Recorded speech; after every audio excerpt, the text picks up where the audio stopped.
Welcome into Extra Innings. I am Ben McKee, joined by Ryan Schumpert. Tennessee did not go into extra innings today in their opener at the College World Series here in Omaha, but we are going to go into extra innings. And Schumpert, to me, the story of the game was Tennessee did not take advantage of early opportunities, and they had many early opportunities.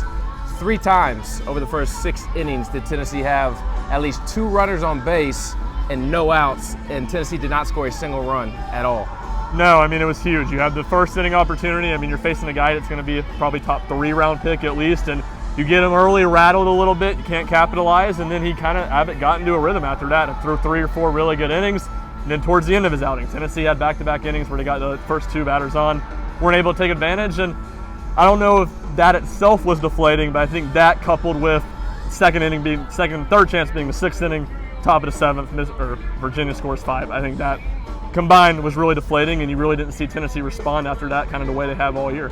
Yes, and if you're Tennessee, you do have to tip the hat to Andrew Abbott.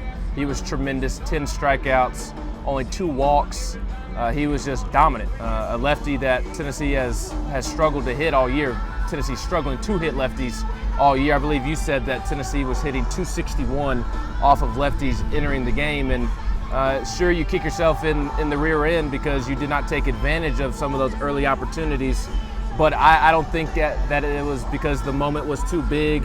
I don't think it was a lack of effort. I don't think there was a pucker factor per se. I just think Andrew Abbott was really good. No, I agree. And you look at him specifically. First inning, you got Drew Gilbert up, or Jake Rucker up. He doesn't get the job done. Then you have Drew Gilbert, who's not a very good put the ball in the contact player. And then later in the game, you look at some of the guys you had up, and I don't think it's necessarily who you wanted. Second opportunity, you have the Liam Spence, who's exactly who you wanted. He hits the ball hard right at second baseman. There's not a whole lot you can do there. Max Ferguson hits the ball at the middle that 7 times, 8 times out of 10 is probably a hit, even if they get to the ball. It's a great play by the shortstop. And so some tough luck, good plays by Virginia, and just some tough opportunities. Yeah, in the midst of Tennessee squandering 3 different opportunities over the first 6 innings, again with at least 2 runners on and no outs, it was a close game. You had the early home run in which Chad Dallas hung a curveball, and Logan Michaels, Virginia's catcher, just took it deep. Of course, in natural Tennessee fashion, his first home run of the season. I don't believe he had a hit all of regionals or super regionals? Super regionals. It had 3 hits today, 2 RBI hits. Yes, so it was a close game, 1-0 throughout the first 6 innings. And then after kind of that final time that Tennessee squandered a golden opportunity, the floodgates opened, and it kind of, you could really feel the momentum shift. And Chad Dallas, I think, was good for most of his outing. Only threw 63-ish pitches, I believe is what he finished at.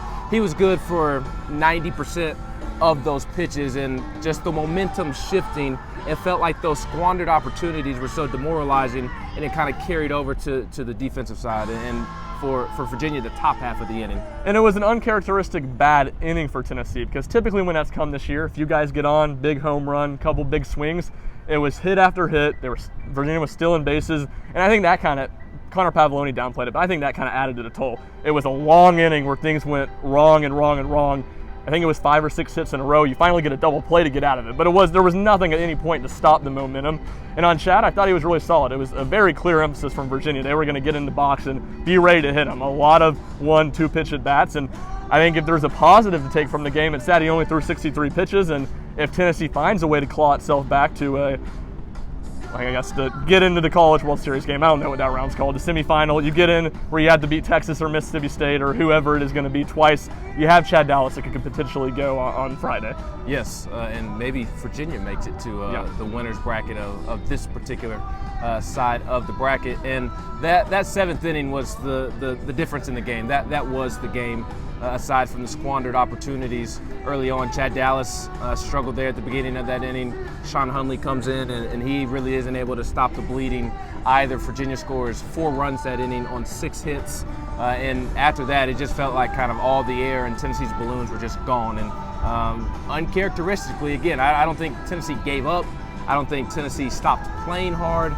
It's just they didn't have that same bulldog in them, I guess you could say. It was just a different Tennessee team than we've seen this season. And I don't think it's poor effort. I just think the poor play on the field and a lack of conviction, as Tony Vitello talked about, as Connor Pavoloni talked about, it made it look like they weren't playing with a ton of effort. It made it look like the moment was too big. Definitely, and you look, bottom of the 7th inning, Jake Rucker works a leadoff walk, and Drew Gilbert hits the ball almost down, right foul down the first base line. That I don't know if it scores Rucker, but at least you have second and third. And that's just another moment that knocks the winds out of your sails. It looks like you have something going. You're going to be able to have a chance to get a few runs and claw back in it. Doesn't happen. Gilbert ends up striking out in that at bat, and Tennessee just didn't have anything after that top of the 7th inning. Yep. 3 squandered opportunities for Tennessee's offense led to a momentum shifting. I'll use the word demoralizing. I don't know if it's Tony Vitello or Connor Pavoloni. They didn't like the word demoralizing, but I think that big 7th inning, 4 runs on 6 hits by Virginia, kind of took the wind out of Tennessee's sails, and it was game over after that. So Tennessee now awaits the loser of Mississippi State and Texas. That game is about to be played over my right shoulder, over Schumpert's left shoulder. I guess technically both of our shoulders. That game is about to be played. Tennessee will play the loser of that game on Tuesday at 2 p.m. Eastern. Tennessee will now have to win 4 games in a row if they're going to make it out of the losers bracket and make it to the College World Series Championship Series. So this has been Extra Innings here at TD Ameritrade Park in Omaha. He's Ryan Schumpert. I'm Ben McKee.